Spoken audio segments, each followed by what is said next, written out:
మన ఇంట్లో దృష్టి వస్తాడక్క. మొత్తం సామాన్లతో సహా వచ్చాడక్క. అమ్మా అమ్మా, ఏంటమ్మా ఇది? అతను మన ఇంట్లోకి ఎందుకు రానిచ్చావు? ఫోన్లేమ్మా, 2 రోజులు ఉంటానంటే కాదనలేకపోయాను. నీకు అసలు ఏం తెలీదమ్మా. 2 రోజులే ఉండేవాడైతే ఆ మంచాలు పొయ్యిలు ఎందుకు తెచ్చుకుంటాడు? అది కాదమ్మా, అతను వంట అతను చేసుకుంటే తప్ప నోటికి సహించదంట. అందుకని పొయ్యి తెచ్చుకున్నాడు. అతను మంచం మీద అతను పడుకుంటే తప్ప నిద్ర పట్టదంట. అందుకని మంచం తెచ్చుకున్నాడు. ఇన్ని సిద్ధాంతాలు పాటించేవాడు ఏ లాడ్జ్ లోనో సత్రంలోనూ దిగాలి గాని మన ఇంట్లో దిగడం ఏంటి? అదమ్మా, లాడ్జ్లోనే దిగాడంట. అక్కడ ఎవరో దొంగ విధవా పాప అతను తెచ్చుకుని 6,000 రూపాయలు దొంగతనం చేశాడంట. ఇతన్ని చూస్తేనే దొంగ కోళ్లు పట్టే రకంలా ఉన్నాడు. ఇతన్ని మరో దొంగ దోచడమా? అది నువ్వు నమ్మటవా? అది కాదమ్మా, పాప ఆ కుర్రోని చూస్తే చాలా మంచి వాళ్ళ కనిపిస్తున్నాడు. అవునా? అతన్ని వెంటనే వెళ్ళిపోమని చెప్పు. నువ్వు చెప్పకపోతే నేను చెప్పాల్సి వస్తుంది. వద్దు, దీపాలు పెట్టాక నేనే చెప్తాలే.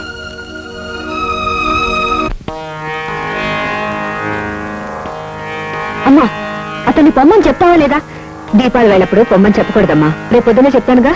ఆరనీకుమా ఈ దీపం కార్తీక దీపం, చేరలేని పాద తీరం కర్పూర దీపం.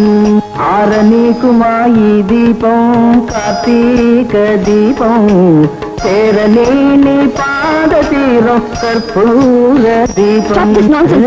ఆర్పివేసే ఈ దీపం కర్పూర దీపం, నా కర్పూర దీపం, ఈ కర్పూర దీపం. దొంగ ప్రార్థనలు దొంగ దండాలంటే నాకు అసహ్యం. ఇప్పటి వరకు గౌరవించి అండి అన్నాను. ఇప్పుడు మర్యాదగా లేస్తావా లేదా?